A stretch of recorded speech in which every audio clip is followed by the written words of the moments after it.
In 2019, a long-haul trucker named Dale pulled his rig over on a dead stretch of desert highway at 2 in the morning to help a woman walking the shoulder 80 miles from the nearest town in no shoes. By the time the sun came up, he understood what she really was, and he has never driven that road again. Dale drove long haul for 19 years. He hauled freight across the western states, the long empty runs that nobody wants, the overnight legs through country where you can drive hours and not see another set of headlights. He liked it. That's the thing people don't understand about that life. He liked the quiet of a cab at 3 in the morning with a load behind him and 300 miles of nothing ahead.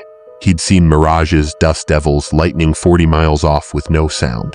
He was not a man who spooked at the dark, and he'd tell you that himself, and that's the detail that matters most, so hold on to it. There's a highway in the southwest. I'm not going to give you the number, because Dale asked me not to, and because there are families who drive it, and they don't need to know what I'm about to tell you. It's a 2-lane state route that cuts across about 190 miles of open desert between 2 small towns, and it's the kind of road that exists mostly so the people in those 2 towns can reach each other without driving 4 hours around the long way. Locals use it. Truckers use it as a shortcut the way Dale did to shave time off a longer haul. And the thing about that road, the thing Dale didn't know on the night this happened, is that it has a name, not the official name. The name the locals use when the tourists aren't around. They call it the Mother Road, and not because of Route 66, and not for any reason that's kind. They call it that because of how many women have gone onto that road and never come off it. Dale didn't know any of that in 2019. He just knew it was a fast, empty shortcut, and he'd run it maybe a dozen times over the years, always at night, because that's when the loads moved, and he'd never had so much as a flat tire on it. What he'd noticed, the only thing he'd ever noticed, were the crosses. There were little white crosses staked into the desert along the shoulder, here and there. The roadside memorials you see everywhere, the kind that mark where somebody died in a wreck. Except Dale, thinking back on it later, realized he'd never seen any skid marks near them, never seen a guardrail bent, never seen the black scorch of a burned-out car. The crosses were just out there in the open desert, away from any curve, on long, straight, flat stretches where you'd have to work to crash. And there were more of them than there should have been. He'd counted 11, one trip, and thought nothing of it, because you don't. Because a cross on the side of the road is just a sad thing you pass at 70 miles an hour and forget. It was October. Dale was hauling a refrigerated load, produce, on a tight clock, which is why he was on the shortcut at all instead of the interstate. He hit the start of the 2-lane around midnight. The temperature gauge in his cab said it was 38 degrees outside, cold desert night. The kind of cold that comes down hard the second the sun's been gone a few hours. He had the heat on. He had coffee. He had a podcast playing low. And for the first 90 miles, it was just the road, the white dashes coming at him out of the dark and disappearing under the hood, the occasional jackrabbit, the mile markers ticking down. And then, a little before 2 in the morning, his CB radio came on by itself. Now, Dale will tell you that's not as strange as it sounds at first. CB radios pick things up. Skip signals, atmospheric bounce, a trucker 40 miles off whose transmission catches a layer of cold air and carries way further than it should. Truckers hear voices on the CB all the time out in the empty snatches of other drivers, sometimes from hundreds of miles away. So when his CB crackled on, just static at first, Dale reached over and turned the squelch up to cut it out the way you do. It didn't cut out. The static stayed, low, under everything, and then in the static there was a voice. A woman's voice. And she wasn't calling out to him, she wasn't saying breaker breaker or asking for a copy the way a trucker would. She was just talking, low and steady and flat, like she was reading something or praying or counting. Dale couldn't make out the words at first. He turned the volume up, and the words came clear, and what she was saying was a list. She was saying names. She'd say a name, a woman's name, first and last. Then she'd say a number, then another name, another number. Name number, on and on. And Dale listened to it for maybe a full minute. This woman's flat voice reciting names and numbers into the dark, and he was reaching to change the channel when he understood what the numbers were.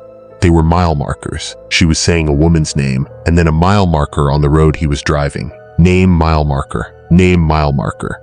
And Dale, who had been watching those mile markers tick down for 90 miles, felt something go cold in him, because the numbers she was saying were numbers he'd just passed, and the numbers she was saying were getting smaller.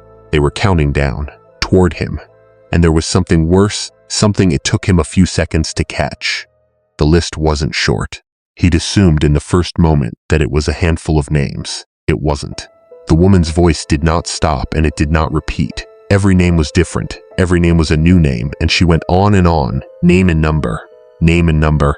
And Dale started counting in his head without meaning to. And he lost count somewhere past 20, and she was still going. 20 women, 30, he couldn't tell. The voice never sped up and never slowed down and never took a breath, because he would understand later it didn't need to breathe, and it had a lot of names to get through, and it had all night. He turned the radio off. He reached over and he turned the CB all the way off, the physical knob, the power, off, and the cab went quiet except for the engine and the road, and Dale sat there with both hands on the wheel and told himself it was a skip signal, some weird broadcast, some recording, somebody messing around on the airwaves, and his heart was going and he made himself breathe and he kept driving. And about 4 minutes later, in his headlights far up the road, he saw someone walking on the shoulder. It was a woman, walking on the right shoulder, in the same direction he was driving, her back to him. She was a good distance ahead, just at the edge of where the headlights reached. And at first, Dale thought he was seeing things, because there is no reason on God's earth for a person to be on foot on that road at 2 in the morning, 80 miles from anything, in either direction. But as he got closer, she resolved out of the dark, and she was real. She was a real woman, walking, and Dale started to slow down. He got a better look as he came up on her. She was maybe 30. She had on a thin jacket, denim, not nearly enough for 38 degrees. She had long dark hair, and as his headlights washed over her, he saw that she had no shoes on. She was walking on the cold shoulder gravel in bare feet, and she didn't turn around when his lights hit her. She didn't stick out a thumb. She didn't wave him down. She just kept walking, steady, like she didn't hear the diesel engine of a fully loaded rig coming up behind her, which is a sound you feel in your chest before you hear it.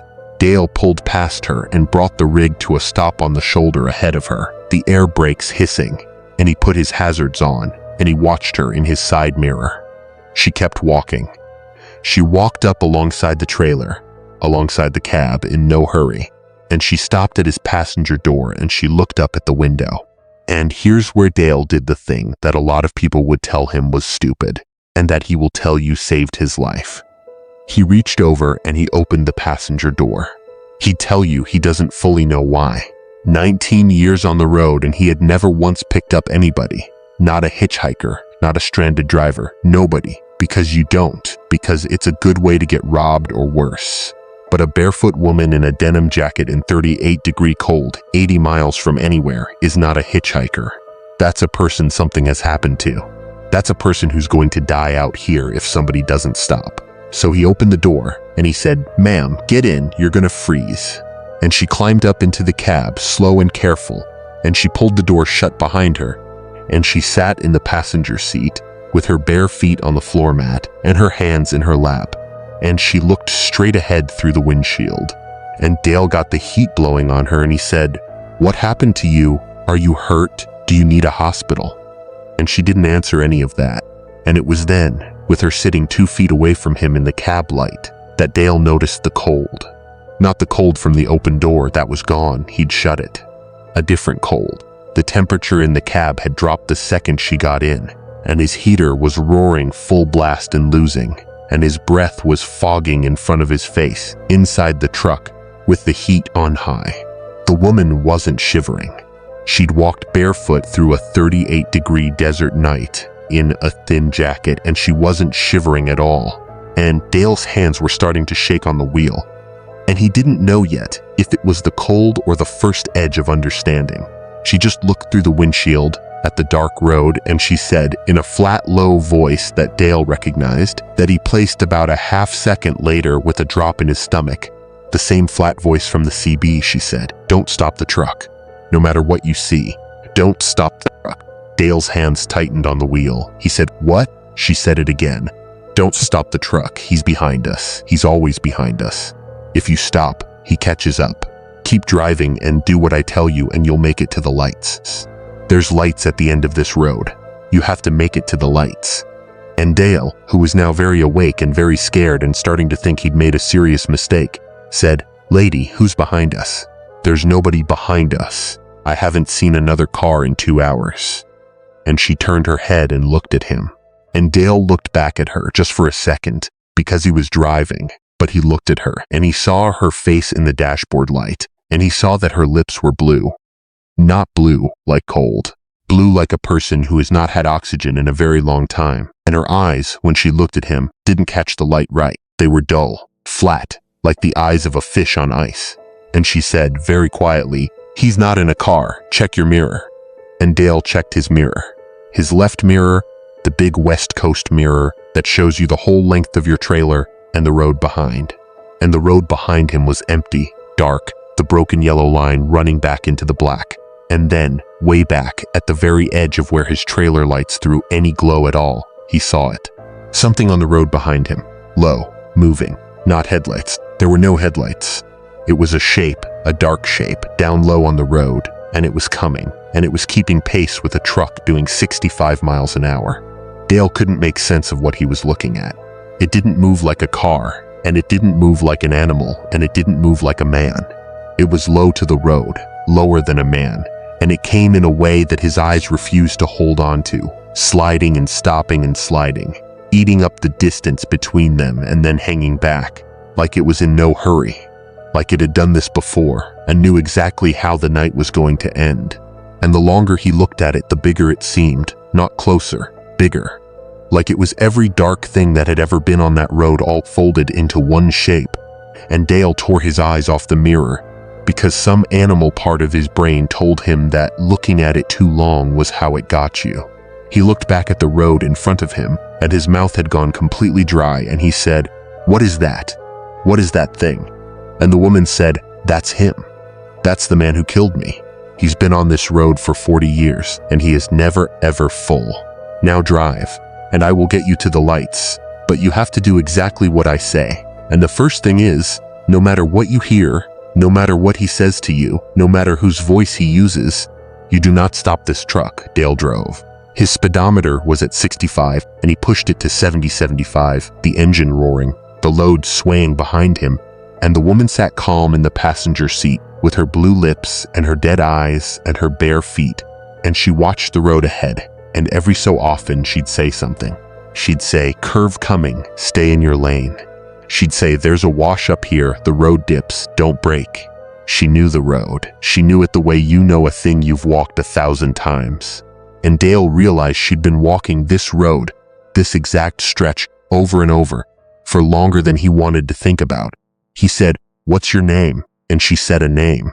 I'm going to call her Marie, because Dale asked me to keep the real names out, the same reason he won't give the road number. Marie. And he said, Marie, what is that thing behind us? What really is it? And Marie said, It used to be a man. His name was. And she said a name, a man's name. And then she said, he drove this road for his work, back and forth, for years. And he learned that out here nobody's looking. And a girl on this road in the dark is a girl nobody will ever find. He started in the 80s. I was 1988. I was the 9th. She paused. I wasn't the last. Dale said the 9th. There were others. Marie said there were a lot of us. We're all still out here. We're all still on the road. You can only see me because I got in the truck. The rest of them are out there in the dark on the shoulder, walking, and you drove right past every one of them tonight, and you didn't see because they can't get in. I'm the only one who figured out how to get in. And I've been trying to get a driver to the lights for 31 years, because if I can get just one of you through, if I can prove it can be done, then maybe. And she stopped, and she looked at her hands, and she didn't finish. Dale said, Then maybe what? And Marie was quiet for a long moment, and then she said, When he takes one of us, we don't go anywhere. We stay on the road. That's the part nobody tells you about being murdered out here. You don't get to leave. You walk the shoulder where he left you, back and forth, the same stretch, every night, forever. And you watch the headlights come, and you try to wave them down, and they never see you, because you're not allowed to be seen. He doesn't allow it. He keeps us here. We're his. Her voice didn't break, it stayed flat, and somehow that was worse. If I get a driver to the lights, if I can do that even once, I think it breaks something.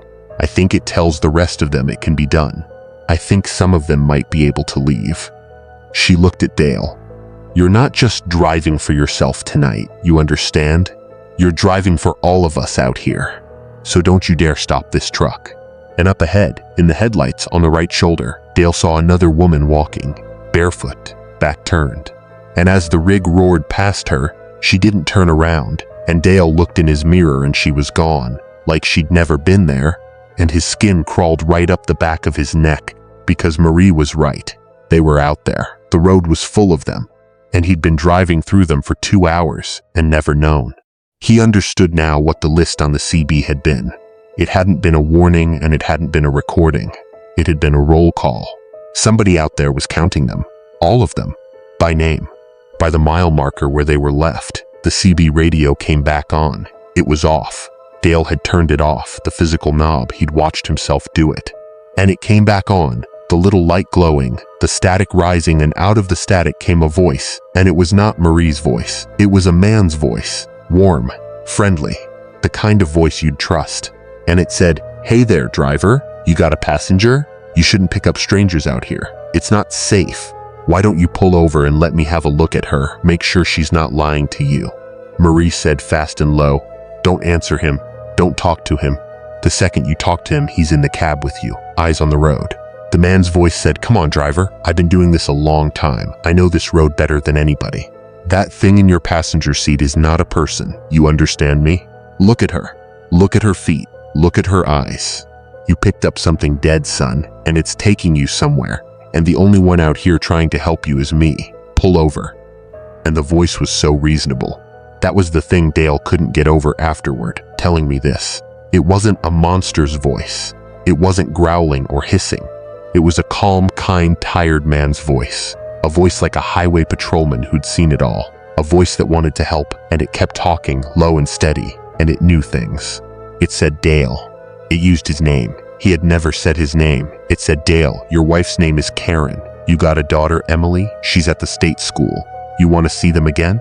Then listen to me and not to that thing in your cab. Pull the truck over, Dale. Pull it over, and step out and walk back to me, and I'll get you home." And it knew his wife's name, and it knew his daughter's name, and it knew where his daughter went to school. And Dale felt the steering wheel going slick under his palms.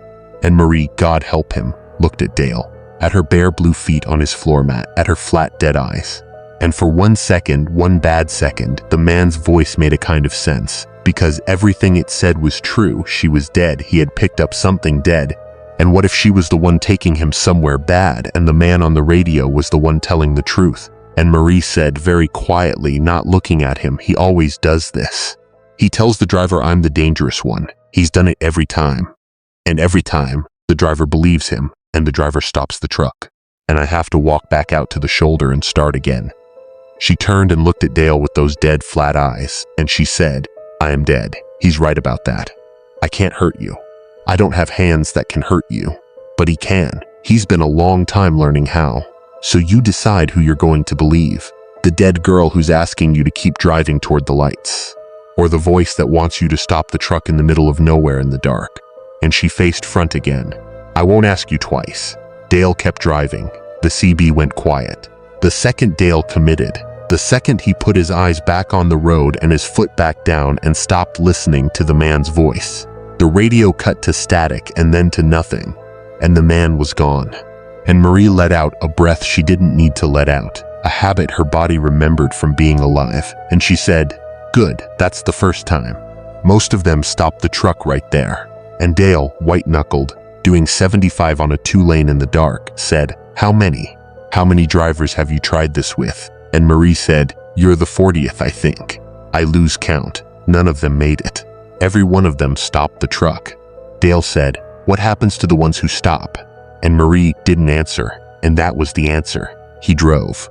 The mile markers were ticking down toward zero, toward the far town, toward the lights. And Marie watched the road and called the curves and the washes.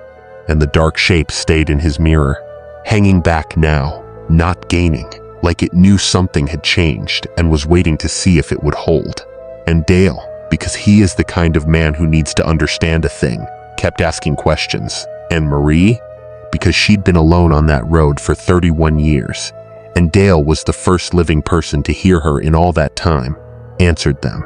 She told him about the man. His name doesn't matter, she said, but he was a driver, like Dale, long haul.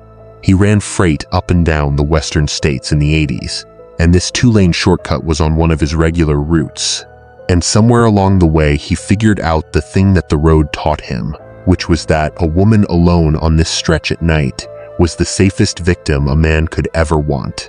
No cameras, no witnesses for 80 miles in any direction, no cell phones back then. And the women who were out here, the ones walking, the ones with a thumb out, the ones whose cars had broken down, they were almost always the women nobody was looking out for. Runaways. Girls hitching between towns because they had no car and no money. Women leaving men who hit them. Walking out into the desert at night because walking felt safer than staying. The exact women, Marie said, that the world had already decided not to miss. He took the first one in 1981. He took Marie in 1988. And he kept taking them every year, 2 and 3 a year some years, for as long as he drove that route. And he was smart, Marie said. He was so careful, because he never took them where he found them.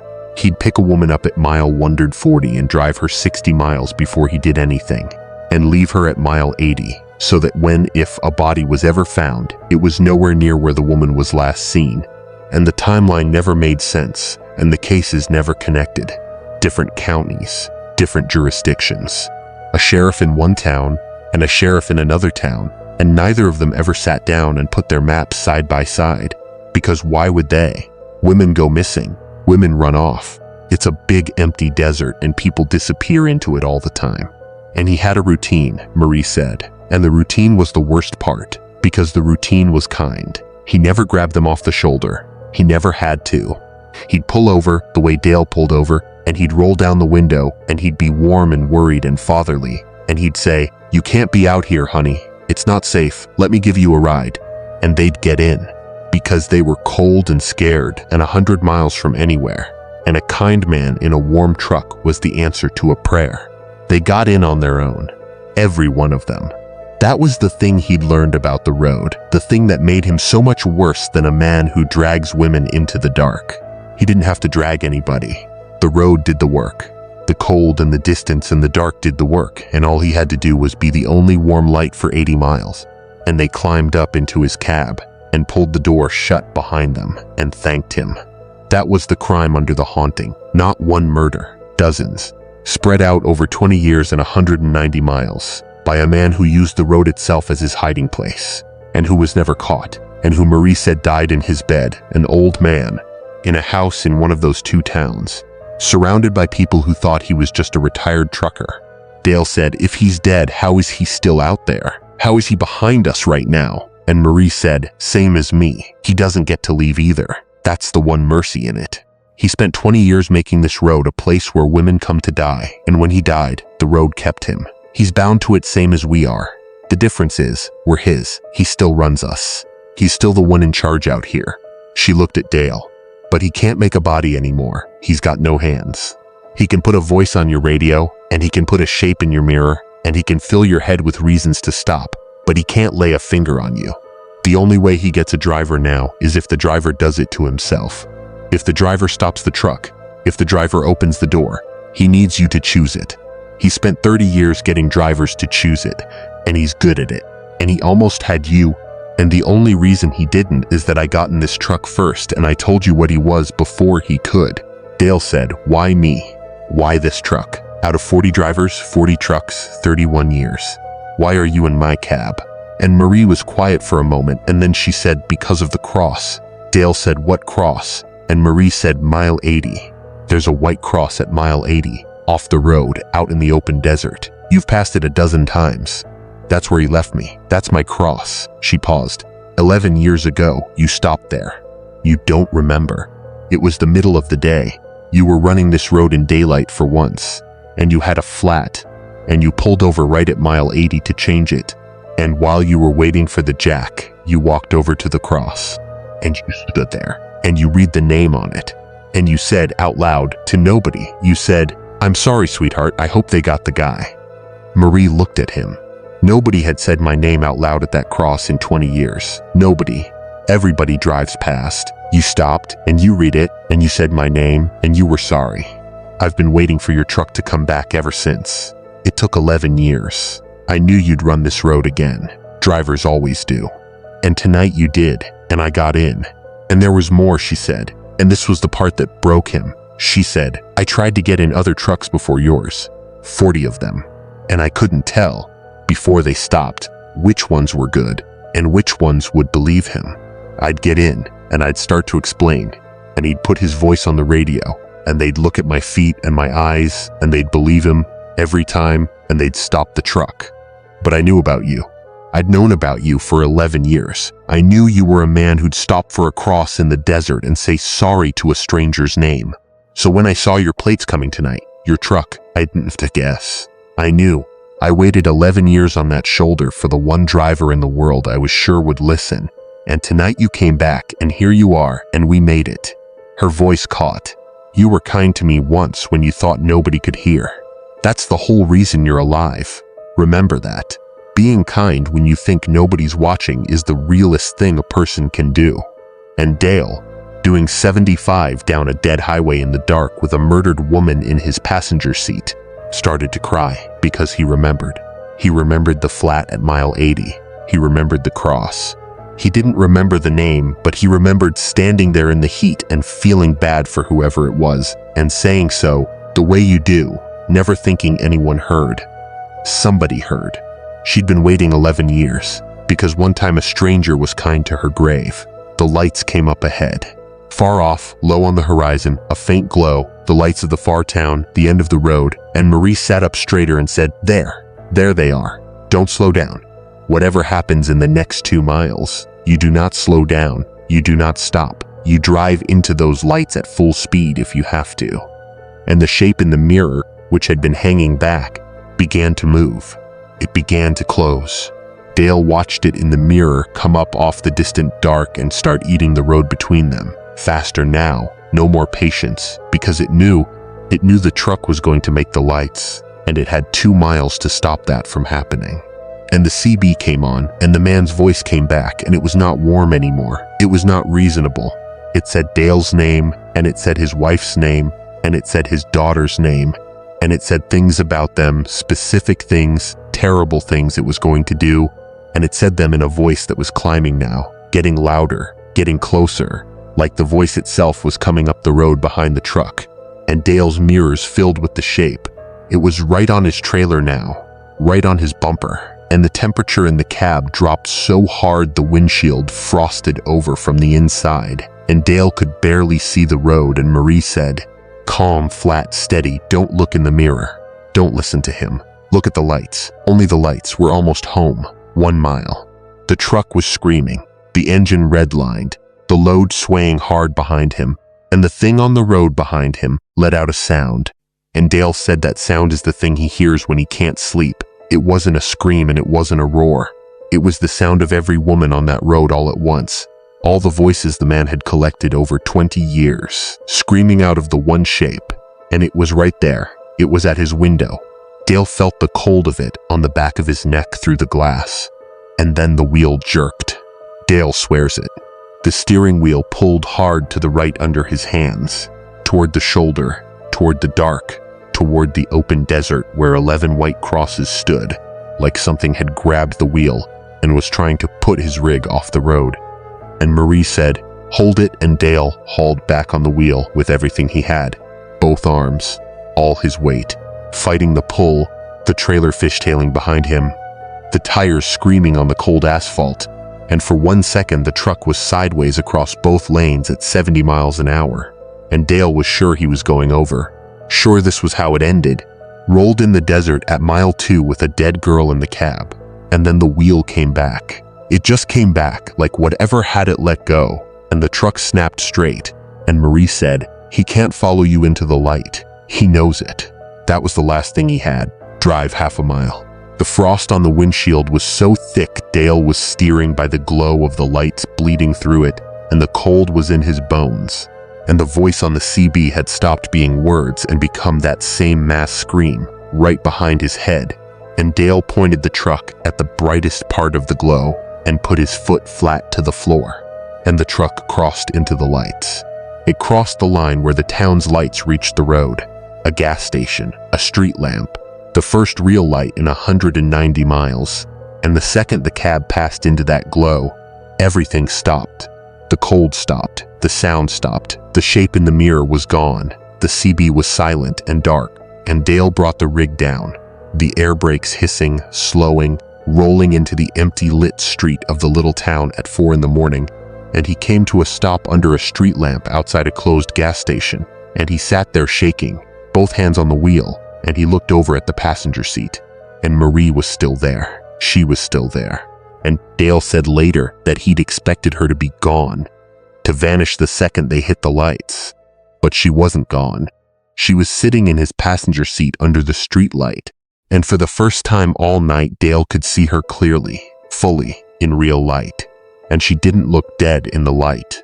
She looked like a young woman, 30 years old, dark hair, denim jacket, bare feet, and she was looking at her own hands in the light like she'd never seen them before, and she was crying.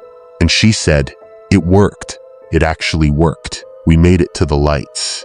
And she looked at Dale and she said, "You did it. You're the first one. Do you understand what you just did? You just proved it can be done." And then she told him the last thing, the thing he needed to do, the reason any of it mattered. She said, "Listen to me, because I don't have long. The light's already pulling me apart, and it doesn't hurt. It feels good. It feels like the first good thing in 31 years. But I have to tell you this first. The crosses on that road are wrong. The ones that are out there, the 11 you counted, those are the ones whose bodies got found over the years, the ones somebody put a marker out for. But there are a lot more of us than 11. He took more than 30 women off that road, and most of us were never found, because he was careful, because he buried us, out in the desert, off the road, where nobody walks. And our families never knew. Our family spent 30, 40 years thinking we ran off, thinking we just left, thinking we didn't love them enough to call. And we didn't run off. We're out there. We're in the ground out there. She gripped the edge of the seat. I can't idea where. I walked that road for 31 years, and I watched him, and I learned where he put us. I know where the bodies are, all of them. And if I tell you, you can tell someone, and our families can finally know, and we can finally come home. Will you write it down? Will you write down what I tell you?" And Dale grabbed the closest thing he had, a delivery manifest off his dash and a pen, and he said, Tell me all of it." And Marie told him. For the next 20 minutes, sitting in his cab under that street lamp, growing fainter in the light as she talked, Marie told Dale where the bodies were.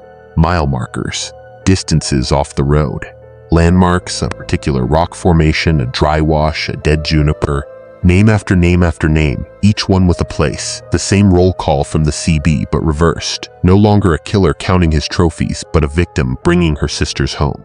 Dale wrote it all down, his hand shaking. 4 pages of a delivery manifest covered front and back, and Marie got fainter and fainter. And the last thing she told him was her own name, her real full name, and the names of her parents, and the town they'd lived in. And she said, "Tell them I didn't run away. Please. They went to their graves thinking I ran away. Tell them I was coming home that night. That's why I was on the road. I was coming home to them. Tell them." And then she was gone. Not dramatic. She just wasn't there anymore. The way the women on the shoulder weren't there when you checked the mirror. And Dale was alone in his cab under a street lamp in a little desert town at 4:30 in the morning, with 4 pages of a delivery manifest covered in the locations of the dead. Here's what Dale did, and here's why I know this story is true. He didn't drive away and tell himself it was a dream. A lot of men would have.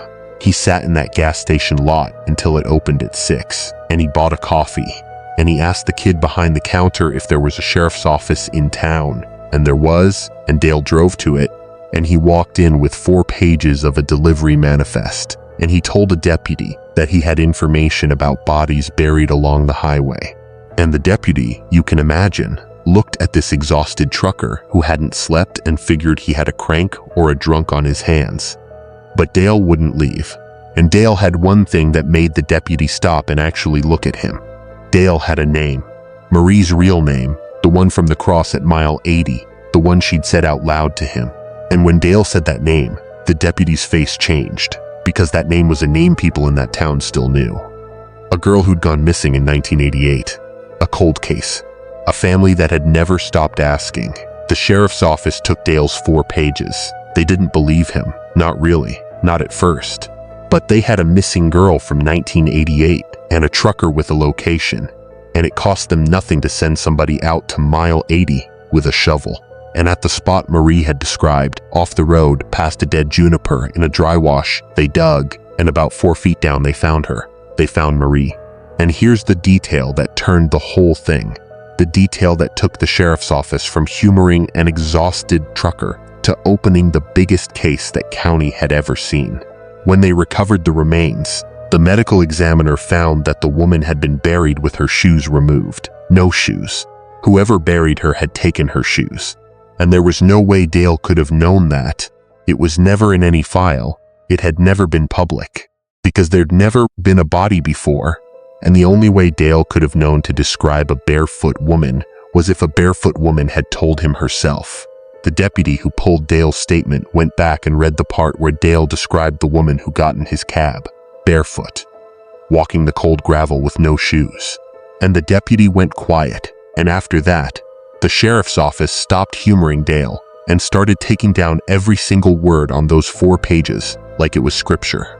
After 31 years, they found her, exactly where the woman in Dale's passenger seat said she'd be, and the dental records matched. And it was her. It was the missing girl from 1988, and her parents were both gone by then, but her younger brother was still alive. And he was the one who identified her, and he was the one who put her in the ground in the family plot, in the town she'd been trying to drive home to the night she died. And then they started on the other pages. It took 2 years. The case is, as of this telling, still open and still active, because there are a lot of pages and a lot of locations and the desert is big. But they have recovered, last I heard, 11 more women from the spots Dale wrote down. 11 more on top of Marie. 12 in total, and counting. All of them missing women. Cold cases going back to the early 80s. All of them found exactly where a dead woman in a truck cab said they'd be. Families who'd spent 30 and 40 years believing their daughters and sisters had run off and abandoned them got phone calls, one after another, telling them no, she didn't run. She was taken. She's been out there the whole time, and we found her, and you can bring her home. They identified the man too.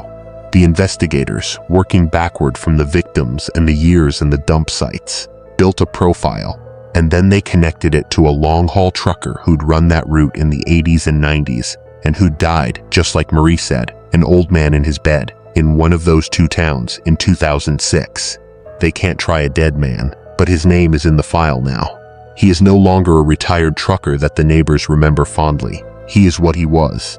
And the FBI, which has had a program for years tracking bodies dumped along American highways by long-haul drivers, a real program, because this is a real pattern, took the case and added his victims to a map that is a lot longer than anybody wants it to be.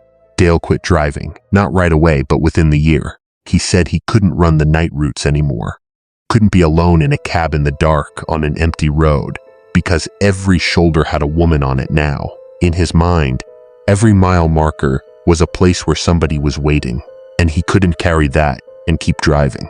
He drives local now, daytime only, home every night. He told my sister one last thing, and then I'll let you go. He said about a year after all this, after they'd found Marie and started finding the others, he drove back out to mile 80. In the daytime. On purpose.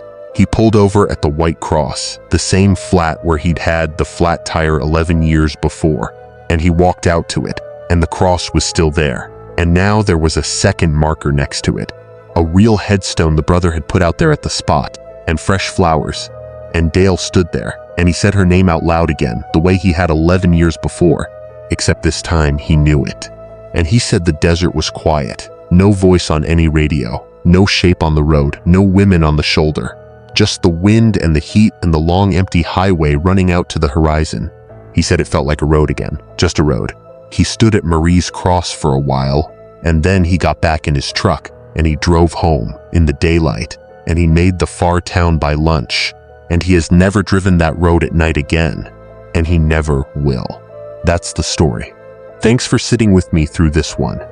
If you've got a story like this, something that happened to you or someone you know that you can't explain, drop it in the comments. I read every one of them. Hit subscribe if you haven't yet. The next one's already in the works.